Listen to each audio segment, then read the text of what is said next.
Here we go. Jake and Josh are here to analyze the game they love for the team they love. This is another Dolphins Podcast. Here's your host, Jake Mendel and Josh Houtz. Welcome into another edition of another Dolphins Podcast. Thank you all so much for tuning in. Thank you all so much for joining us. We are closing the book on week one, but we couldn't do that, Josh and I, without having our great friend Marek here. So Marek, welcome in, welcome back. And I'm just going to say happy belated Victory Monday to you. Heck yeah, man. What a game it was. What a game it was. Definitely one of those emotional roller coaster type games, up and down. You may have caught me screaming at my television a handful of times, particularly when the Chargers had the ball. Man, that run defense scares me a little bit. Gives me the scaries, but hopefully they can shore that up moving forward. And it's always great to get a victory week one. And the Dolphins have done that three years in a row now. So we're riding the hot streak. We're spoiled. We're spoiled. Joshua, how you doing today? Pretty good, man. Just picked my daughter up from school, like I was telling you. I think I finally got my mic to work. Correct me if I'm wrong. Hopefully that doesn't go out. But yeah, man, we're on here talking about the Dolphins. I'm sure we're going to talk about. Hear you. Really? No, I'm kidding. No. Oh, dude. Come on. I'm sitting here going through this, right? And I was going to say, of course, we're going to probably talk about Tua, right? We're talking stock up, stock down. We can at least give talk about Tua a little bit and his AFC Offensive Player of the Week. But I'm great. Anytime I get to see you two handsome fellas, I'm doing good. How are you, Jake? Dude, I'm doing great. It's a little humid up here in the Northeast, but we're just pushing through. It's September. It's hot. I'll take it. Gentlemen, before we get started, there was a little news on Wednesday, not something too major, but Teron Armstead, he is practicing again. And there's rumors that depending on how well it goes, they'll continue to ramp him up. Gentlemen, give me a guess. When do we think Armstead's back? And on top of that, should they have just put him on IR? I think he'll come back week 3. If he's practicing right now, he's got the red non-contact jersey on. And you know, Kendall Lamm, who I'll talk about later, had a really good week one. And I think that affords you the luxury of not having to rush Armstead back and allowing him to get to, his version of 100%. I really don't know if Teron Armstead will ever be 100% again. Much like myself, we're just old men. We're beaten down. Life has destroyed us physically in many, many ways. So we'll see. We'll see about this week. I would guess lean towards week 3, maybe that home opener against the Broncos. What do you think, Josh? Yeah, I think his computer froze right at the perfect time. Yeah, it did it. It always, and now I'm not even on the same computer. I was just going to say, I think week 3 is a good week to bring him back because Kendall Lamm looked really good, like Marek will tell us. So bring Teron Armstead back at a slow, steady pace, get him ready because, like you both said, he's not going to play a full season ever, probably. I don't know if I'm misremembering something, but was it last year or maybe 2 years ago that somebody started the season on the active roster and then they still didn't play like 5 games and we were wondering why on earth they weren't just placed on IR? I don't know if you guys remember that, but I vaguely feel like that is this a Will Fuller situation, a Byron Jones? All the above. Hopefully not. Yeah, no, I think I'm in the same boat. I wish I could add some more context to that. That's my little bit of fear is why didn't we put him on IR if he's going to take a little while? But yeah, I agree with you guys. I think week 3 makes sense. Week 2, if you're feeling a little spicy, why not? Let's go for it. Today is all about the stonks, gentlemen. Stonk up, stonk down. We are here to talk about it, and I'd want to put it on you guys. Do we start with the good? Do we start with the bad? Oh, that's a great question. I guess maybe we start with the bad and then work our way towards the good so we can leave people with a nice taste in their mouth before they head off to do whatever they're going to do for the rest of the day. Yeah, and there was more good too, right? There was more good. So let's get the little bad out of the way, and then we'll perk everybody up. As Josh called it, let's get this little bad out of the way. Marek, you're our guest for today, so why don't you start us up? Whose stonk has gone down? Well, I'm going to start on this offensive line. And you know, the offensive line actually performed well. No sacks allowed, so that's awesome. And this particular player actually got some good markings from the Pro Football Focus website, PFF. I know PFF has their haters out there, and maybe sometimes we would categorize ourselves in that bucket. But he performed well according to PFF. He was actually the number 2 graded offensive lineman for the Miami Dolphins, and that's center Connor Williams. He blocked well. One thing he didn't do well, though, and I think you guys know where I'm going with this, he didn't snap the ball well. He didn't snap the ball well. Multiple muffed snaps, and one actually cost the Miami Dolphins points on their opening drive. Tua drove the ball downfield, got them 1st and goal from the 2-yard line. It looked like we were about ready to start the season off right with a touchdown, at the very, very least, a field goal, get points on the board first against the Chargers. And no, that didn't happen. It was a bad snap by Connor Williams. Actually, his second bad snap on the drive. The very first snap of the Miami Dolphins season was a muffed snap. Connor Williams, it looked like maybe he snapped it a little earlier or something like that, and Tua wasn't able to corral it. So Connor Williams, listen, dude, if you're going to miss time in the offseason complaining about your contract and saying you deserve more money, maybe you don't want to come out week 1 and have multiple muff snaps. It's not a good look for you, bro. It's just not a good look. It makes you look bad. You're blocking. Again, no problem with the blocking. Stock up on the blocking. But those snaps, you need to clean it up. It needs to get better as the season progresses. Or, man, I was so nervous that Tua was going to get jumped on by some of these big defensive linemen. They were going to jump on his head, or maybe another concussion there, or jump on his legs and break his ankles. And I don't know, man. I was really nervous for Tua. Thankfully, he avoided injury. But these snaps, they have to be better going forward, or it's going to cost the Dolphins a game at some point, and it very nearly almost did this first week against the Chargers. Where are you in terms of, is it just queasy, or are you legitimately concerned about this? I get stock down 1,000%, but queasy meter, let's actually put that in the mix too. I'm nervous, man. I am pretty nervous about this. On a scale of 1 to 10, I'm going to rate that pretty highly, a 7 or an 8 there, because this isn't the first time that Connor Williams has had snap issues. And last year was his first year playing center in the NFL. So you almost give him a pass last year. But we're in year 2 now, and you had an entire offseason to work on it. And we were hearing reports from training camp this offseason that his snaps were still an issue. Well, I want to know why that is, why you haven't cleaned that up, why you're demanding more money when you haven't cleaned that up. And I want to know if this is going to continue to be a problem moving forward, because centers, you got to do a lot when you're a center. It's a dirty job. You got to snap the ball, and then you have to be able to block well, whereas the other offensive linemen only have to worry about the blocking. So I get it. It's tough. It's not the easiest job out there. And then he's got to worry about making the calls at the line and telling, this guard to block this guy, and you got to do this, and yada, yada, yada. I get it. It's tough. But job number 1 is snap the ball, and snap the ball well. And he didn't do that on numerous occasions week 1. To his credit, he did come out after the game and he said, hey, that's on me. First game jitters. I'm going to get that cleaned up, and I will be better going forward. So, you put it out there in the universe, Connor Williams. You need to be better. I agree. Hopefully he's working on that this week, and hopefully we won't see it, become a problem again this Sunday or any Sundays moving forward. Yeah, we saw a little bit of it last year, but the first game of the year, this is not what you want to see out of it. Like you mentioned, the guy that's sitting there holding out, that we were all, we all felt confident. He did look good at center. If he can bring these snap issues and get that under control, he is a very good center. So it's kind of a bad look when, like you said, he sat out all that time. I will say, you mentioned he almost threw this game away and costed Miami this game. If you go back and watch that, the play before the half where J.C. Jackson got that interception, Tua wasn't even ready for that snap the way Connor Williams snapped it into his stomach. So there would have been a potential fumble as well. So Connor Williams is great in pass protection, great at run blocking, but he needs to figure out those snaps. And let's be honest, some of it wasn't all on him. We saw Tua maybe bobble a snap, who knows it with a center and exchange when he's under his tuchus. But overall, Connor Williams stock down. Yeah, I completely agree. I won't say it's too much of a worry yet. You consider that the offensive line didn't allow a single sack. I think the key for this group is it's never going to be pretty, but it's never going to be ugly. I think, actually, I guess that was still pretty ugly with those snaps, but I guess what I'm trying to say is it's not disastrous. It wasn't still not Sunday, Liam Eichenberg. That's what I was going to say. It's still not Liam Eichenberg, so we're good.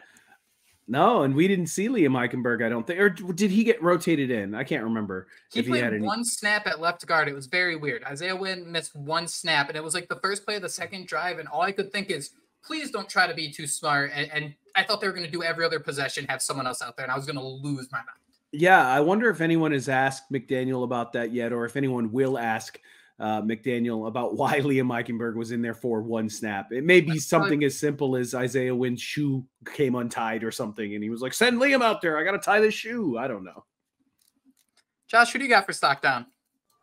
Okay, this kind of pains me a little bit because, I mean, we all know that linebacker is an issue for the Miami Dolphins, has been for a while. I'm a guy that likes to watch the linebackers. I thought David Long Jr., when you watched his tape at Tennessee, would be a nice fit in Miami's defense. And whether it was missing time in camp with the injuries, the injury history that he has, and then this first game with the Miami Dolphins against the Chargers, he had 17 total reps, 9 in against the run, 8 in pass coverage. He was in the box 14 times and in the slot 3 times. And we all know, we saw that catch Keenan Allen had where David Long was just like 5 or 6 yards trailing him in coverage. How that matchup even came about, I'd love to know. But for a guy who, looks so promising, that could maybe be that leader in the middle of the Dolphins defense, that extra linebacker that we've all wanted for so long. I mean, I'm not sitting here saying Dave Long's a bust, but when you brought him in to be a difference maker, you were hoping to see more out of him than 17 total snaps and to see Andrew Van Ginkel out snap him. So he was out there for that big Austin Eckler run that got gashed, and I'm not sure we saw him much after that. So between the Keenan Allen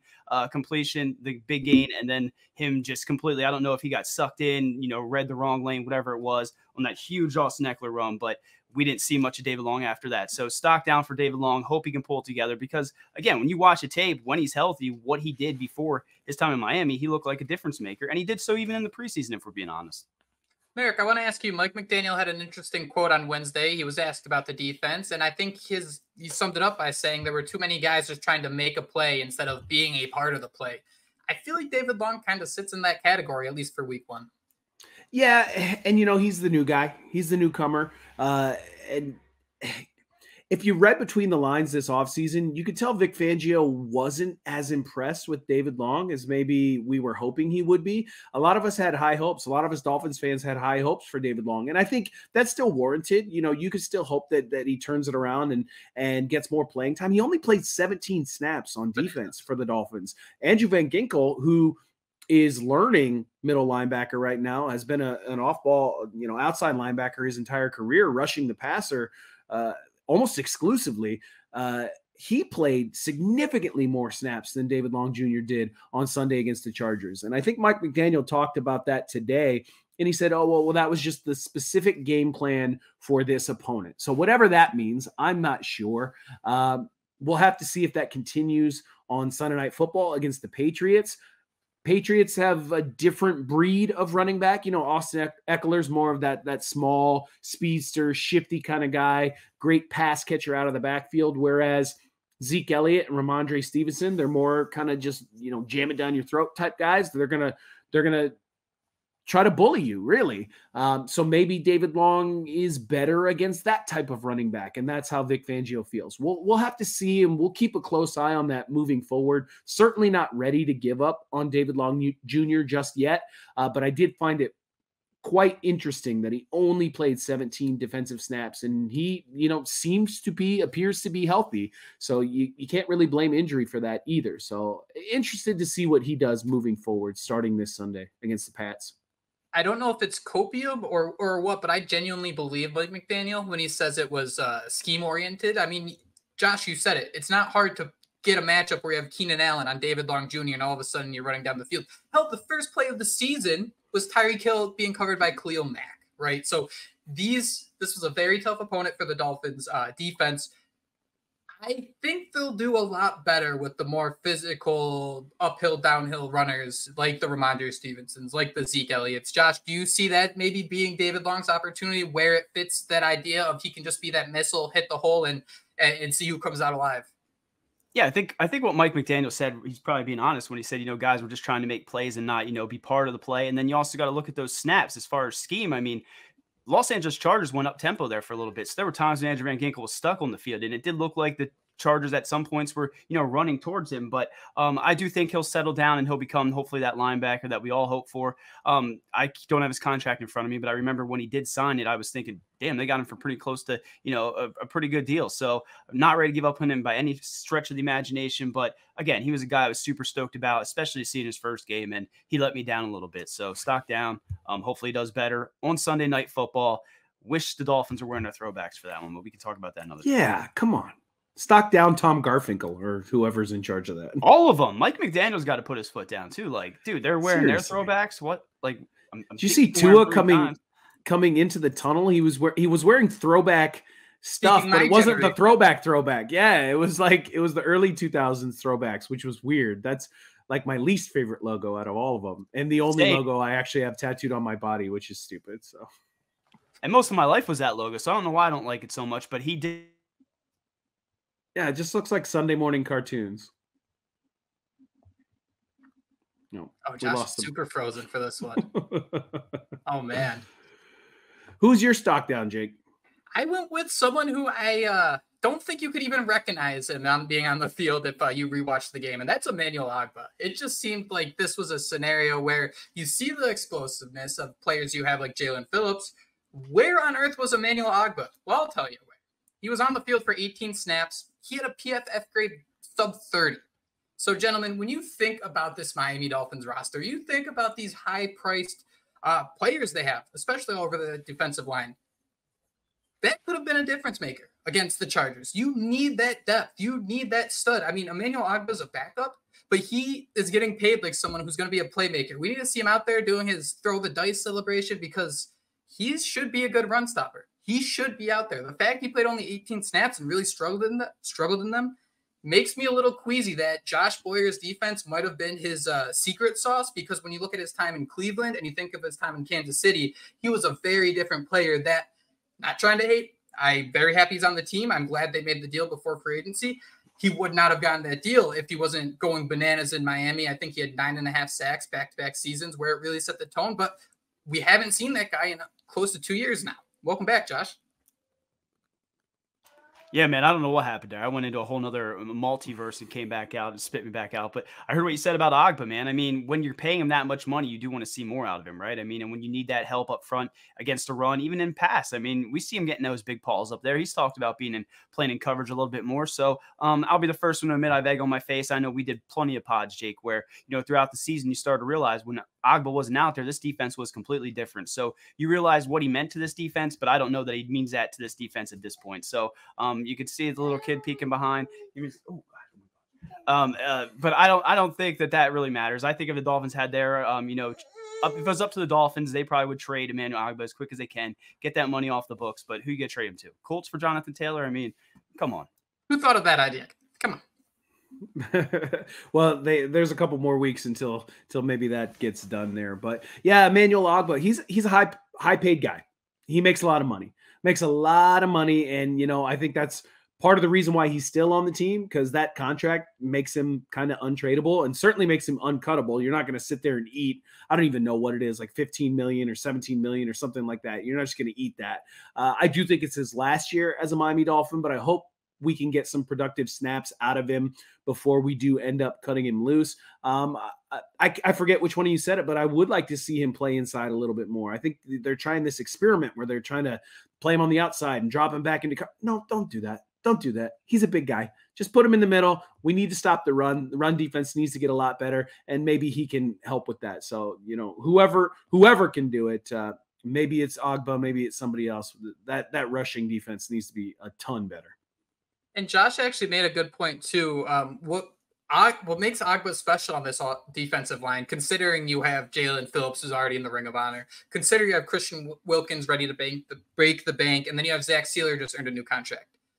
Ogbah's a little different where he, as Josh said, can bat balls down. You don't see that much from Christian Wilkins, Zach Sealer. It will happen, but I think that's what really was a difference maker for someone like Ogbah is I think he batted down like 4 balls when he was healthy. So just having that situation where maybe he can clog up a lane in the passing game, even that too, is something I want to watch more. But man, for the amount he's getting paid, 18 snaps just seems so crazy. And that might be my biggest surprise out of these 3. What do you guys think?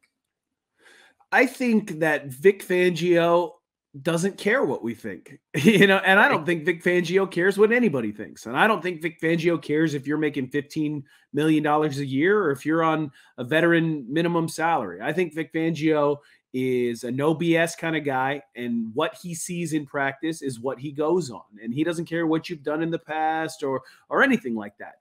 If he sees you in practice not doing what he wants you to do, then you're not going to get as many snaps as the guy next to you on game day. And in some respects, that's great. That's actually going to be better for this Miami Dolphins team in the long run.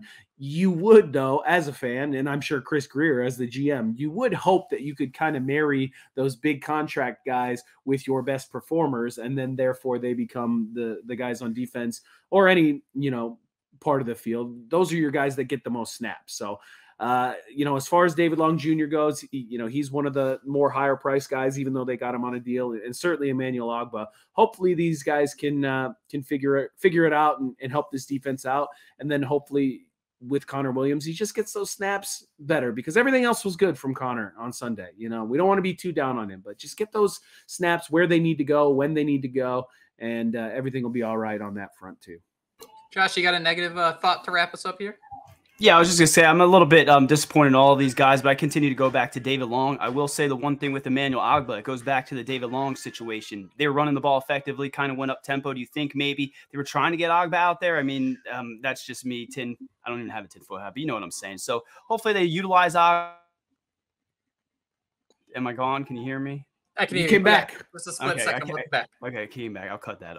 I know Marek said he didn't care. Vic Fangio doesn't care how much you get paid, but I kind of feel like if you're getting paid that much money, get your ass up there, put him in the interior of this defensive line and let him do things that some of these other guys might not be able to do in certain situations. So get your most out of Emmanuel Ogbah, but I think we can all agree he's probably done after this year, and we're all down on that. So let's get up. I'm going to stop saying stonks. I'll just use stocks for the rest of this because I saw Marek ready to rip his hair out for me saying that. So, Josh, if you aren't ready to jump into like the chalk zone or another universe, can you get us started here with stock up?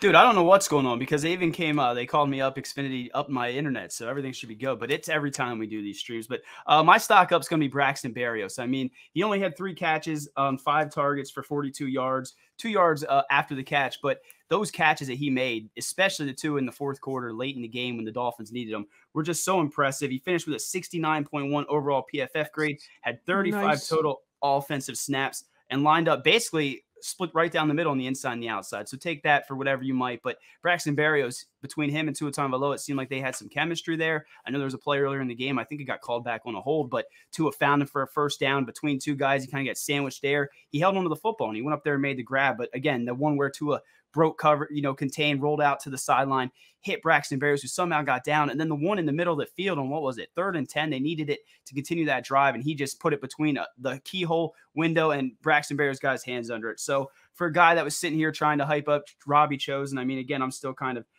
stoked for him. I don't know why Tua tried to take that chance when we saw Braxton Berrios one-on-one coverage and he threw that pick. So I do got to throw that out there. But basically everything that we saw from Braxton Berrios, he went above and beyond what we expected. And I have to ask, he did play for the New England Patriots. He played for the Jets. Is this finally our Wes Welker? Like, are we getting our Wes Welker now in return? Because, we gave Wes Welker up to the Pats. Now this is their way of giving us a Wes Welker back. Because let's be honest, that's who he reminds you of, right? He's downfield making blocks. He's picking apart different zones. I was really stoked on Braxton Berrios, and I'm excited to see what's next for him because he did come out and emerge as that legitimate number 3 target in this offense. Yeah, and who was that for the Dolphins last year? Like Trent Sherfield? I won't say the other name because I think Jake might have something to say about the other name. So Trent Sherfield, he did some good things for the Dolphins last year. Most people are going to cite his blocking ability as a positive for the Miami Dolphins, but when you got a guy like Braxton Berrios that can be that third option, such a reliable third option. I believe he was on the receiving end of that 3rd and 15 late in the game. Tua rolls out to his left and then launches that 17-yard pass just to get that first down, just past the first down marker. Man, that was like one of my favorite plays. I'll say no, the sideline is super incomplete, and he just comes walking out and points. He has guts. That might have been my favorite play in the game on Sunday, and one of my favorite throws I've ever seen from Tua. And to have Braxton on the receiving end of that just shows how much faith Tua already has in the newcomer Braxton Berrios. So if you can trade a Trent Sherfield for a Braxton Berrios and you can get that type of production out of Berrios with his first game as a Miami Dolphin, like that's definitely stock way up for Berrios, and he should have himself a nice season moving forward. Part of the reason we did this too, I just want to throw this out here. I think it's pretty obvious. Tyreek Hill's amazing. His stock can't go any higher. Tua, we've been talking about him all week. So we are definitely identifying some players who we think that you should probably keep an eye on next week. Sunday, potato. Josh, I completely agree with you. I'm not saying he's Wes Welker. I'm not saying he's going to have the career of Wes Welker. What I'm saying is I remember a Denver Broncos offense that had 2 studs on the outside. And there's Wes Welker still having like 90 receptions, being that money down type of player.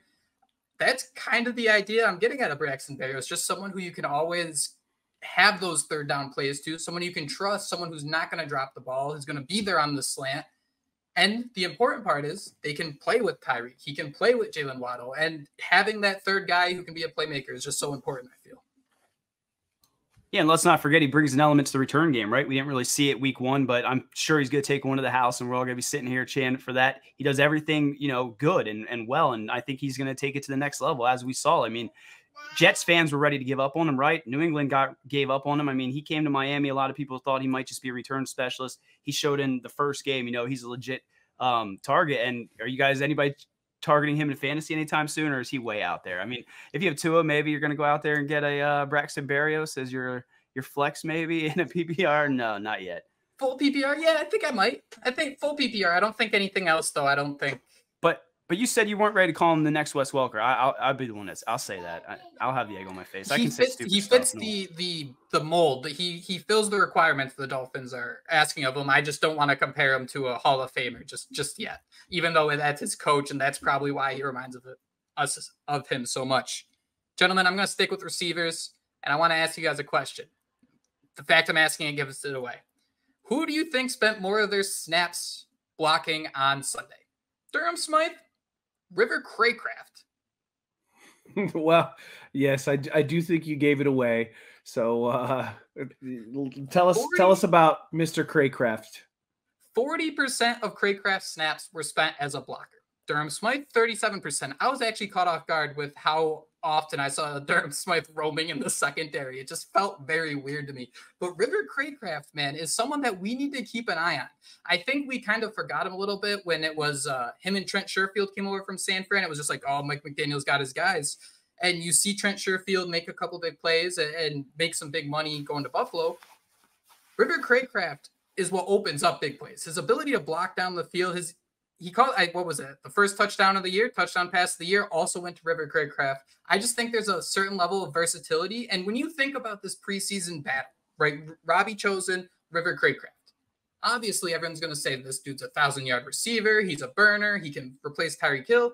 Cracraft does such a great job of those timing routes. Robbie Chosen, he really, really struggled. And while we want to throw it deep all the time, I think Miami does have a really good thing in place in terms of hitting those timing routes, hitting those slants. And I think just River Cracraft does so many different things. And it's just like having like another fullback on the field. I'm not saying he's built like a fullback, but his ability to block makes it a little challenging when you're trying to work downfield and work in that secondary.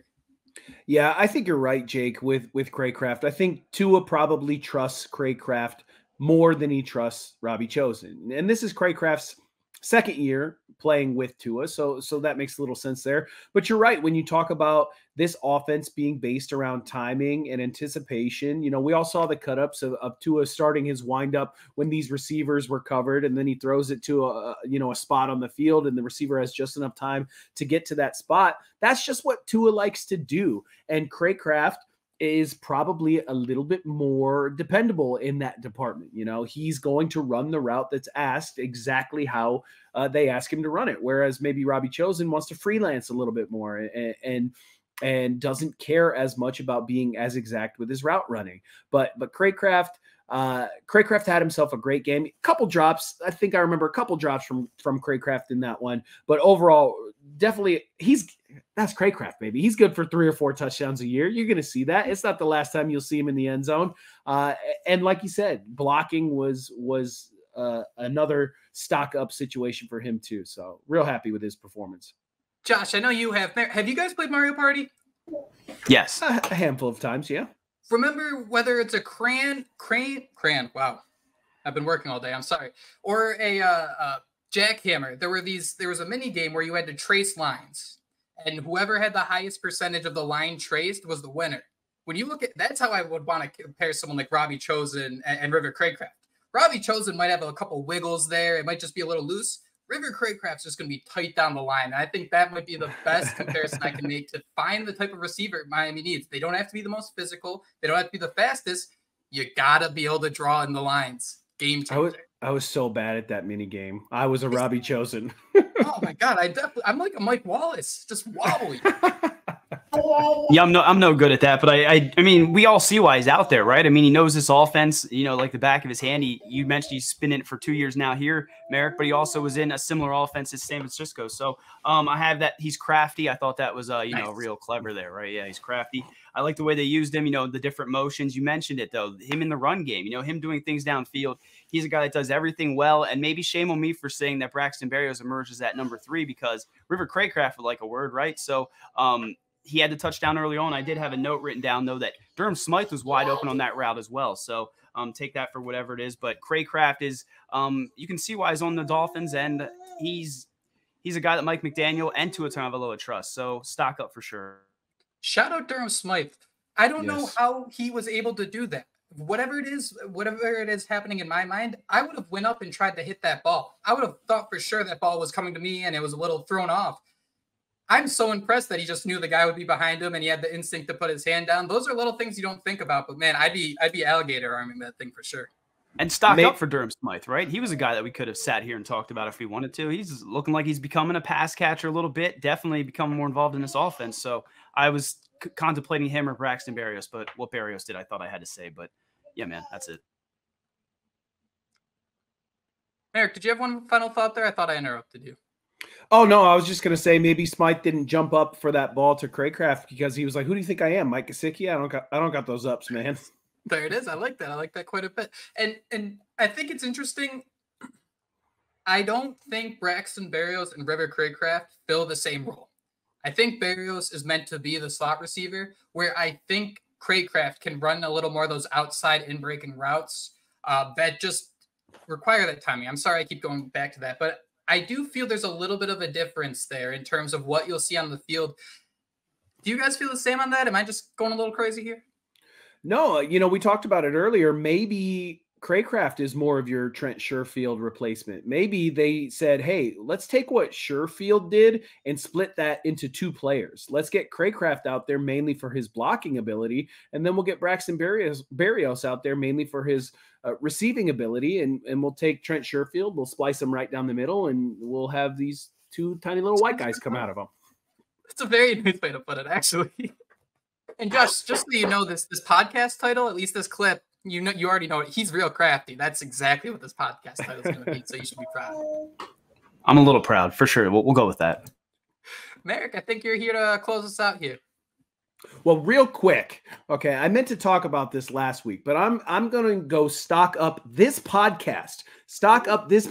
2 weekends ago, I was in the Chicago O'Hare Airport. And I was eating at Romano's Macaroni Grill, which I had a very delicious chicken scallopini. So I'm stuffing my face with this pasta, and I'm in a Dolphins hat like I often am. And this guy comes up to me and he goes, hey, how are the Finns going to do this year? And I was like, oh, hopefully they'll have a good season. Team looks a little bit better, should be good, right? And he goes, you're Marek, aren't you? And I was like, what the hell? And he was like, yeah, from another Dolphins podcast. You're Marek, right? Big fan of the podcast, big fan of Jake and Josh. And I was like, what is going on right now? And I had, admittedly had a couple beers at the Romano Macaroni Grill as well. If they'd like to sponsor the podcast, please reach out, Romano. But yeah, I thought it was pretty cool. So I want to give a shout out to Andrew from upstate New York. If you're listening right now, you made me feel like the coolest dude in the Romano's Macaroni Grill. So I appreciate that. I got a pitch. Pennsylvania, Massachusetts, Idaho, upstate New York. Iowa. Iowa. Sorry, my bad about that. It's not the first time. It won't be the last. And now we got, I feel like a place in the middle of Chicago just makes the most sense for us to be like our biggest sponsor. Just with the ridiculous, nothing makes sense here. We're all just scattered across the world. I could buy that 100%. I think it's cool. So I just wanted to make sure I shouted Andrew out on the podcast. But my real stock up for this past week had to be Kendall Lamm. You know, we talked about how nervous we were that Teron Armstead was not going to be playing in that game, especially when the Chargers defense was healthy, because the Chargers defense had their way with this Dolphins offense last year. And that was without Derwin James, that was without Joey Bosa, that was without JC Jackson. And this time we were without Teron Armstead, and we thought, oh man, Joey Bosa is just going to eat Kendall Lamm's lunch. And that didn't happen. Tua Tagovailoa didn't get sacked a single time. And I saw online after the game or after this first week was over that Kendall Lamm was actually the 12th best offensive tackle in the entire league at pass block win rate percentage. It's a lot of words there. I struggled to get it all out. But essentially the 12th best pass blocking offensive tackle in the NFL, and he's the backup to Teron Armstead. So Kendall Lamm, you showed up, you showed out, and you calmed all of our nerves. And if we're without Armstead this Sunday against the Patriots, I think Kendall Lamm will be able to go out there, be serviceable once again, and really more than serviceable. He excelled. He did a great job. And now we're kind of left with the question of what do you do with Kendall Lamm when Teron Armstead comes back? Because Austin Jackson had a decent game as well. You know, maybe not as good of a game as Lamm did, but you don't really want to move Lamm from the left side to the right side, but you don't really want to take him off the field. So do you play him at left guard? But Isaiah Wynn did all right in that spot too. It's a little bit of a conundrum. So for that reason, I think maybe you wait a little bit on Armstead. You get him 100% before you bring him back. Lamm provides you that luxury. But definitely stock up Kendall Lamm week one. Thank you for your service, Mr. Lamm, because Tua Tagovailoa was able to pass for 466 yards behind that offensive line, and Kendall Lamm was a big part of that. Yeah, I egg on my face, man. You were sitting there, I was joking with you. Oh, you feel okay with Kendall Lamm and Isaiah Wynn, that's what you're trying to say. I mean, Isaiah Wynn, we all kind of knew was going to play left guard or hope so, but Kendall Lamm absolutely showed up and he looked great. I don't think there's any issue there. And I think it does allow you time to give Teron Armstead, time to get actually healthy and then hope that he can make it through the rest of the season. Because I mean, you're already getting Jalen Ramsey back in the middle of the year. If you need to take a week or two, 3, whatever it might be, maybe you give Kendall Lamm more run out there, but he played great. And he's a guy that I would love to put on ice and just have as that backup in case you need to, put him out there in Teron Armstead. Did I disappear again? See the thing? Just welcome back. So yeah, welcome back. So shout out Kendall Lamm. Sorry for doubting you. I should have never did that. And I think we all kind of doubted them moving on from Brandon Shell is that, versatile veteran depth piece at tackle. I think what they got in Kendall Lamm is a home run. And it'll be interesting to see if he continues to play this well. And Teron Armstead continues to be an issue. I hope that doesn't happen. But with his contract and everything, are we going to see Kendall Lamm as the starting left tackle for the next 5 years like we had hoped? Teron Armstead, I don't even want to speak that into existence. He's already like a 9-year vet. That's what makes it crazy. Can we call Kendall Lamm Pepto for the rest of the year? Just because whenever there's going to be a disaster on this offensive line, he just makes us a little less queasy. He filled in for Teron Armstead perfectly. And Marek, I completely disagree with you. He should not be on that field if Teron Armstead is out there because we know for damn sure he's going to be called on once again, and we need to make sure he's safe. Put him in bubble wrap, huh? So much bubble wrap because he played well. It wasn't the cleanest. It wasn't the most perfect, but he got it done against a great pass rush, and that's what's important. So I want to ask you guys, I wish I did a little more research into this before, but you mentioned Brandon Shell last year. Jesse Davis doesn't even count, so I'll shut up. Has Miami kind of turned a page in terms of for depth on the offensive line, trying to make sure they're veterans, 5, 6, 7-year veterans? They might not be the best players, just people who know how to play football. I mean, I remember, 2 off seasons ago trying to talk myself into an undrafted free agent at a UMass being the backup left tackle, right? And how far we've come. Yeah, I think a lot of this really does come down to the coaching of Butch Barry. And I think he got a lot of flack this offseason, like not Tua Tagovailoa level hate, but he got a lot of hate when that hire was made. And people talked about the sticky notes in Denver and laughed at him and made fun of him. Well, everything we've heard out of Miami Gardens this offseason is that this offensive line has looked better. Butch Barry's coaching style, while he may be a bit of a hard ass, it seems to be reaching these players. And then we come out here week one, this offensive line does not give up a single sack. That's with the backup left tackle playing against a couple all-pro guys in Joey Bosa and Khalil Mack. And again, the line looks competent. It looks good. It's not the best offensive line in the league, but this offense doesn't need the best offensive line in the league because Tua doesn't hold the ball very long. He gets the ball out quickly. So you do just enough, and just enough is just enough. And it's good enough for this team to put up 36 points against what's supposed to be a good Chargers defense, that held this offense in check last year. So stock up Butch Barry of all people. So good on him. Nosferatu looking dude. Yeah, everyone. Well, go ahead. What were you going to say? Let's hear it. I was going to say, we've been doing this podcast for so long. Can you believe we're hyped up about backup offensive linemen? That just seems very weird for being a Dolphins fan. Yeah, this is all weird, and I just hope this continues to be weird. I hope we continue to see Tua MVP talk, Coach of the Year, Mike McDaniel, whatever it might be. But Marek, he hit it right on the head there with Butch Barry. He was a guy that, that's kind of why when these signings happen, if you don't know anything about him, just keep your mouth shut, right? Like I didn't know anything about Butch Barry. I couldn't sit here and say, one way or the other, whether he was a solid offensive line coach, but what we've seen so far is that he's better than what came before him. So shout out, stock up Butch Barry, and hopefully this offensive line continues to do what they did, because that's my biggest fear is it's only been 1 week, right? And we might turn into a pumpkin, but it just feels different this year. So shout out to the entire offensive line. Even Austin Jackson was someone that we could have came on here and talked about. And that's just, I never thought that would be possible. And he's 23 years old?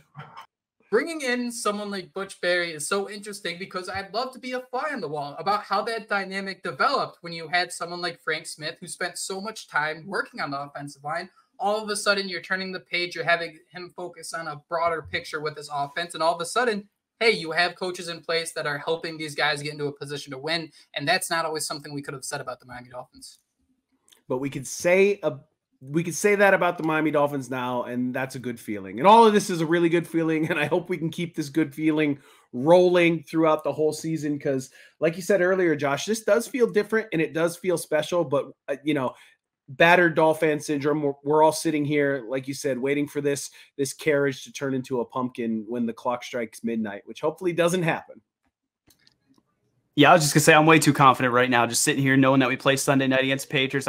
I feel different than I would have, like I told Jake on the last pod, much different this week than I did last week because you were just sitting there waiting to see it all happen, and I thought they exceeded expectations, except defensively, which we'll see how that goes. But guys, it was just awesome to come on here and talk stock up, stock down with you, and to be along on this roller coaster ride because this is going to be a hell of a year. Marek, before we let you go here, can we get some Patriot thoughts from you? I think it's going to be kind of a weird matchup just when you consider 2017 last year, week one, and then the Pats got the win late in the season. Miami probably wants a little revenge. Yeah, Tua undefeated against the New England Patriots, 4-0 against the New England Patriots. Hopefully we don't get the weather that they saw last week in New England when the Eagles came to town. I feel somewhat nervous with that rushing defense because Bill Belichick, he switches his game plan up every single week based on the opponent he's facing. And you can't tell me he didn't watch the Chargers run for 240 yards against this Vic Fangio defense. And he's not salivating at the thought of, yeah, let me do that. Let's pound the rock with Stevenson and Zeke Elliott. And then, as much crap as I like to give him, McCorkle Jones looked pretty decent. He looked pretty all right. He passed for over 300 yards. That was on 54 attempts, by the way. But he did pass for over 300 yards, 3 touchdowns, had the 1 interception. Not quite a Tua performance, but pretty decent for McCorkle Jones there. So I think it's going to be a closer game than maybe some Dolphins fans would like to admit.